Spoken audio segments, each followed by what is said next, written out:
एक हरे भरे गांव में राधा नाम की एक दयालु महिला रहती थी। उसके पास एक सुंदर सफेद और भूरी रंग की गाय गौरी और एक छोटी चंचल बकरी गुट्टी थी। गौरी शांत स्वभाव की थी, जबकि गुट्टी नटखट और फुर्तीली थी।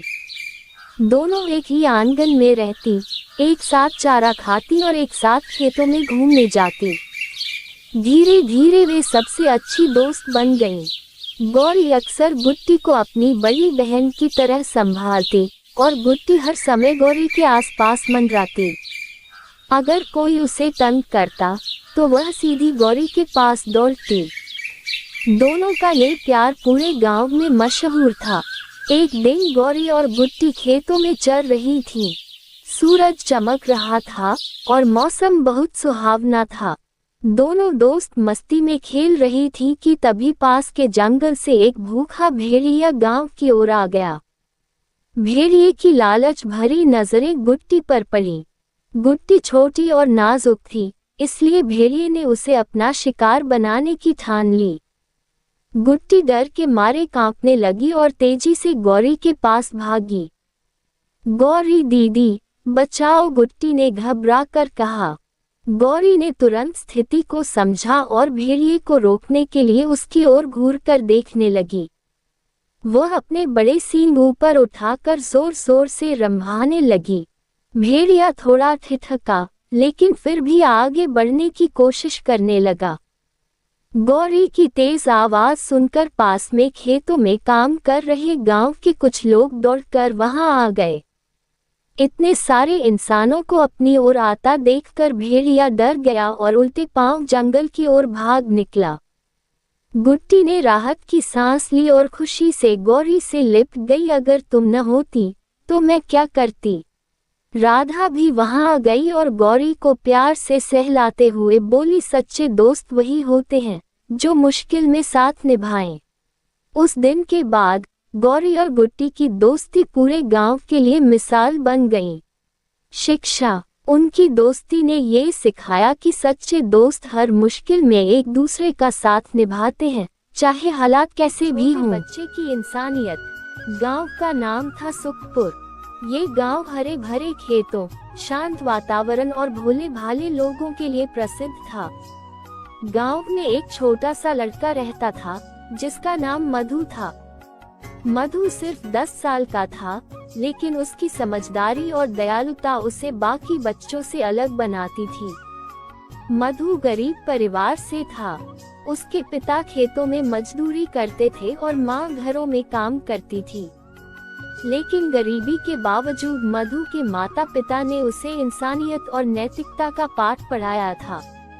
वह हमेशा दूसरों की मदद करने के लिए तैयार रहता था। गांव के बच्चे जब खेलते तो कई बार छोटे बच्चे गिर जाते, कोई रोने लगता तो मधु सबसे पहले भागकर उनकी मदद करता। वह किसी से भी झगड़ा नहीं करता और हमेशा हर किसी से प्यार से बात करता था। एक दिन की बात है, सर्दियों का मौसम था। ठंडी हवा चल रही थी और गांव के लोग जल्दी जल्दी अपने घरों में दुबक रहे थे। मधु भी अपने घर के बाहर बैठा था जब उसने देखा कि एक दुबली पतली गाय उसके घर के पास बैठा कांप रहा है। गाय बहुत कमजोर लग रही थी और शायद कई दिनों से भूखी थी। गांव के लोग आमतौर पर जो गाय दूध नहीं देती उसे आवारा गाय बोलते और आवारा गायों को भगाते थे, लेकिन मधु को उस पर दया आ गई। उसने गाय को घास खिलाया, अब वह उसे रोज घास खिलाया करता है। धीरे धीरे वह गाय स्वस्थ हो गई और मधु की सच्ची दोस्त बन गई। एक दिन वह रास्ते में जा रहा था, तभी उसके पड़ोस की एक बूढ़ी औरत गिर गई आई। उसने तभी उनको उठाया और उनके घर ले गया, फिर डॉक्टर को बुलाया और उनकी बहुत सेवा की, जिससे वह जल्दी ही ठीक हो गई। और अब मधु ने अपना प्यार और दया बांटना जारी रखा। उसने गांव के बच्चों को पढ़ाना शुरू किया। ये सब देखकर गांव वाले ग्राम पंचायत के पास गए और मधु की काम की सराहना की और उसे इनाम देने की बात की ताकि वह अपनी पढ़ाई पूरी कर सके। मधु को पंचायत ने इनाम दिया, जिससे सभी लोग खुश हुए। मधु के माता पिता को मधु पर बहुत गर्व हुआ है। सीख, कभी भी किसी की मदद करने से पीछे न हटे, क्योंकि एक छोटी सी दयालुता पूरी। छोटे बच्चे और गाय की दोस्ती। एक फूलपुर गांव में नन्हा मोहन अपने माता पिता के साथ रहता था। मोहन को जानवरों से बहुत लगाव था, खासकर उनके घर में रहने वाली गौरी नाम की एक गाय से। गौरी सफेद और भूरे रंग की थी। बड़ी बड़ी आंखों से जब वह मोहन को देखती तो ऐसा लगता जैसे मुस्कुरा रही हो। हर सुबह मोहन गौरी के लिए हरी घास लाता और उसके बाद स्कूल पढ़ने जाता, और जब स्कूल से वापस आता तो गौरी पास बैठकर उससे बातें करता। गौरी भी जैसे उसकी बातें समझती और धीरे धीरे अपनी पूंछ हिलाकर प्यार जताती। और गौरी को भी मोहन से बहुत लगाव था, और मोहन जब कहीं जाता तो गौरी को साथ लेकर जाता था। गांव के लोग उनकी इस अनोखी दोस्ती को देखकर हैरान थे। एक दिन मोहन बहुत खुश था, क्योंकि उसकी पसंदीदा किताब जो उसके शिक्षक ने दी थी वह अगले दिन स्कूल में पढ़कर सुनानी थी। लेकिन शाम को जब उसने किताब दोबारा पढ़ने के लिए ढूंढी तो वह कहीं नहीं मिली। मोहन बहुत परेशान हो गया। उसने पूरा घर छान मारा, लेकिन किताब नहीं मिली। उसकी माँ ने भी उसकी मदद की, लेकिन किताब का कोई पता नहीं चला। अगर किताब नहीं मिली तो मैं कल स्कूल में क्या करूँगा, ये सोचकर उसकी आंखों में आंसू आ गए। उदास होकर वह चुपचाप गौरी के पास चला गया और रोने लगा। गौरी ने तुरंत उसकी उदासी को भांप लिया। उसने अपनी नाक से मोहन को हल्के से सहलाया, जैसे कह रही हो, चिंता मत करो, सब ठीक हो जाएगा। थोड़ी देर बाद मोहन की माँ आंगन में आई और हंसते हुए बोली, मोहन, तुम्हारी किताब मिल गई। मोहन बहुत खुश हुआ। माँ ने बताया कि किताब अलमारी के पास ही गिरी हुई थी। उसने जल्दी से माँ के हाथों से किताब लिया और गौरी की आंखों में देखा। उसे ऐसा लगा जैसे गौरी मुस्कुरा रही हो। उसने गौरी को प्यार से गले लगा लिया और बोला, गौरी, तुम मेरी सबसे अच्छी दोस्त हो। उस दिन मोहन को यह एहसास हुआ कि दोस्ती सिर्फ इंसानों से ही नहीं बल्कि जानवरों से भी हो सकती है। गाय और बाघ की अनोखी दोस्ती। बहुत समय पहले की बात है। एक घना जंगल था जहाँ एक बाघ अपनी ताकत और शक्ति के लिए जाना जाता था। जंगल के सभी जानवर उससे डरते थे, क्योंकि वह बहुत क्रूर था और बिना किसी कारण के कमजोर जानवरों को मार डालता था। उसी जंगल के किनारे एक शांत स्वभाव की गाय रहती थी। वह बहुत दयालु थी और जंगल के छोटे जानवरों की मदद किया करती थी। सभी उसे सम्मान देते थे।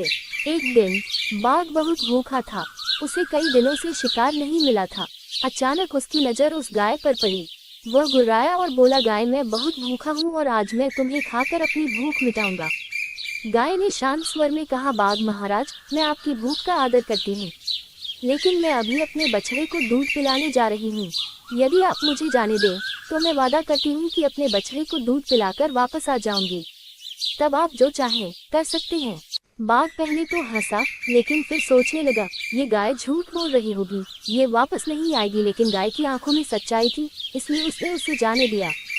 गाय अपने बछड़े के पास गई, उसे प्यार से दूध पिलाया और फिर बाघ से किया अपना वादा निभाने जंगल की ओर चल पड़ी। रास्ते में जंगल के अन्य जानवरों ने उसे रोका और कहा, गाय बहन, तुम क्यों वापस जा रही हो? बाघ तुम्हें खा जाएगा। गाय ने मुस्कुराकर कहा, मैंने वादा किया है और मुझे अपना वादा निभाना चाहिए। जब गाय बाघ के पास पहुंची तो बाघ आश्चर्यचकित रह गया। उसने सोचा था कि गाय भाग जाएगी, लेकिन वह अपने वचन के अनुसार लौट आई थी। बाघ को पहली बार एहसास हुआ कि दुनिया में ताकत से भी बड़ी चीज होती है ईमानदारी और करुणा। उसने गाय को नहीं मारा और कहा, गाय, तुम्हारी सच्चाई और निष्ठा ने मेरा हृदय बदल दिया है। मैं अब से किसी निर्दोष प्राणी को नुकसान नहीं पहुंचाऊंगा। इस प्रकार गाय की ईमानदारी और करुणा ने बाघ के अहंकार को मिटा दिया और उसे एक दयालु जीव बना दिया।